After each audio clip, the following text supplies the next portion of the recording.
Saudara DPR mengingatkan Presiden untuk segera mengirim surpres pengganti Panglima TNI. DPR berharap sebelum akhir November, surpres bisa dikirim untuk diproses di DPR.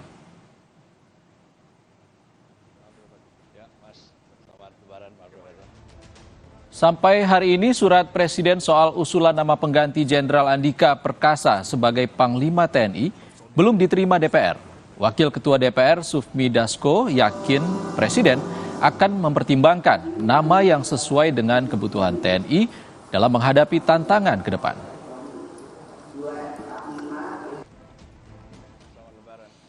Saya pikir untuk soal pergantian Panglima TNI ini tentunya disesuaikan dengan situasi dan kondisi yang ada. Bahwa ada ketentuan tidak tertulis itu boleh-boleh saja kemudian dijadikan kebiasaan, tetapi kembali lagi terpulang pada situasi dan kondisi seperti apa yang dibutuhkan pada saat ini, dan tentunya Presiden mempunyai juga perhitungan-perhitungan sendiri untuk kemudian mengusulkan yang tepat mengenai calon tersebut untuk situasi dan kondisi pada saat ini. Saudara, Presiden Joko Widodo menegaskan sudah mengantongi nama calon pengganti Panglima TNI Jenderal Andika Perkasa dan segera dipilih. Tentunya nama usulan Presiden merupakan salah satu dari 3 kepala staf TNI.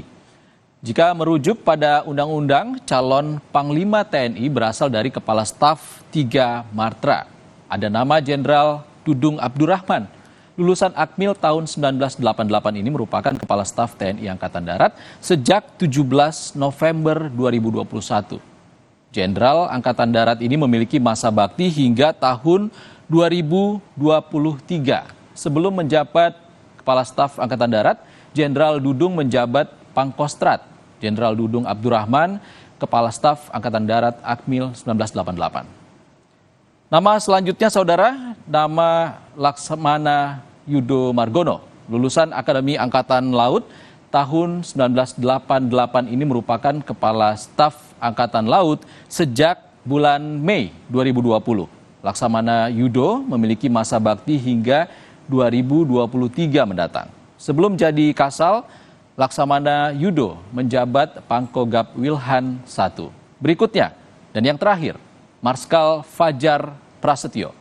Marskal Fajar menjabat Kepala Staf Angkatan Udara sejak Mei 2020. Marskal Fajar merupakan lulusan Akademi Angkatan Udara tahun 1988 dan memiliki masa bakti hingga 2024 atau setahun lebih panjang dari 2 kepala staf lainnya. Sebelum menjabat Kepala Staf Angkatan Udara, Marskal Fajar menjabat Pangkogap Wilhan II.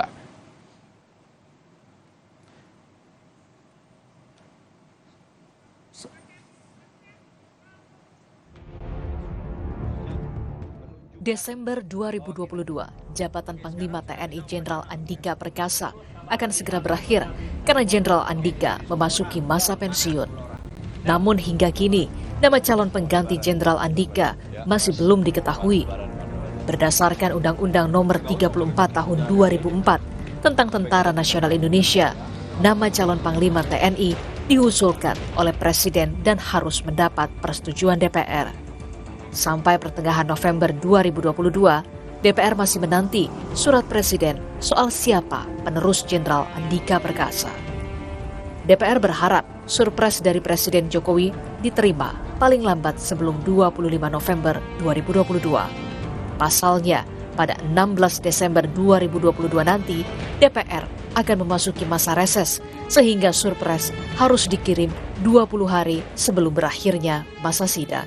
Kan masih ada batas waktunya, DPR masih akan melaksanakan sidangnya sampai nanti pertengahan Desember. Saya meyakini bahwa pasti sudah sudah ada mekanisme yang sudah dilakukan oleh Presiden, karena memang suratnya nanti akan melalui Presiden kepada Ketua DPR, dan siapa, bagaimana calon yang akan dipilih, apakah itu terkait dengan kinerja dan lain-lain. Tentu saja Presiden sudah mempunyai pertimbangan terkait dengan hal itu, dan saya tentu saja meminta sebelum reses dari atau penutupan masa sidang dari DPR, suratnya sudah diterima oleh Ketua DPR.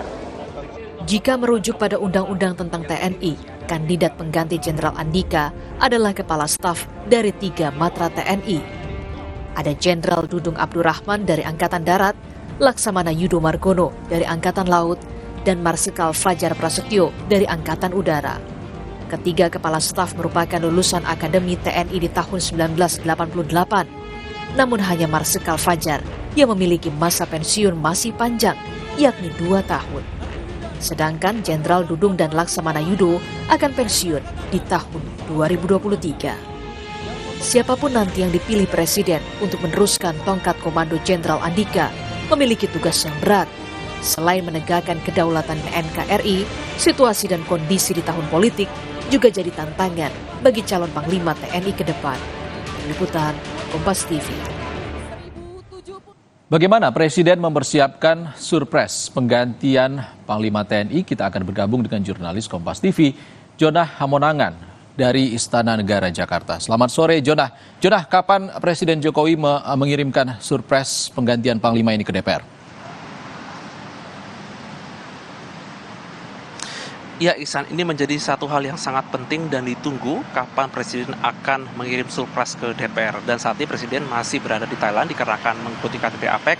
Jadi diharapkan nanti setelah kunjungan dari Thailand maka akan ada surat Presiden yang akan dikirim ke DPR.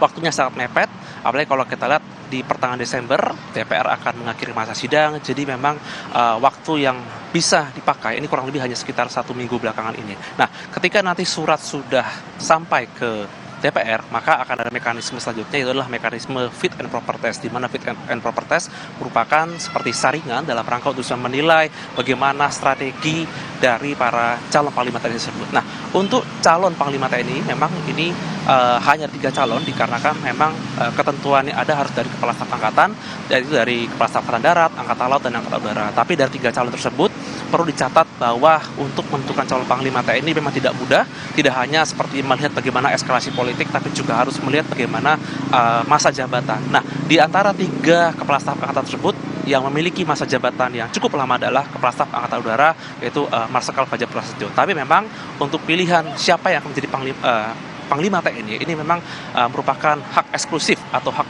prerogatif dari Presiden. Apakah nanti yang menjadi Panglima adalah Jenderal Dudung, Laksamana Yudo, ataupun Marsikal Fajar. Tapi yang menjadi hal yang paling penting adalah calon Panglima TNI mendatang harus bisa melihat apapun yang menjadi eskalasi. Tidak hanya seperti ancaman dari perang asimetris atau mungkin dari ancaman dari Laut Natuna Utara, tapi juga melihat bagaimana kestabilan politik, apalagi Februari 2024 adalah Pilpres, jadi tahun 2023 ini merupakan tahun kampanye.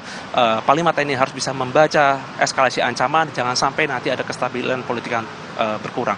Sebenarnya tidak hanya opsi dari pergantian Panglima TNI, tapi juga ada opsi perpanjangan masa jabatan. Tapi opsi perpanjangan masa jabatan tidak merupakan opsi utama, jadi memang diharapkan Presiden dalam waktu dekat setelah dari KTT APEC atau setelah dari Thailand bisa mengeluarkan surprise dan diserahkan DPR dalam rangka untuk mencari siapa pengganti Panglima TNI Jenderal Andika Perkasa yang akan masuki masa pensiun tanggal 21 Desember 2022. Ihsan. Jonah Hamonangan langsung dari Istana Negara Jakarta. Terima kasih, Jonah.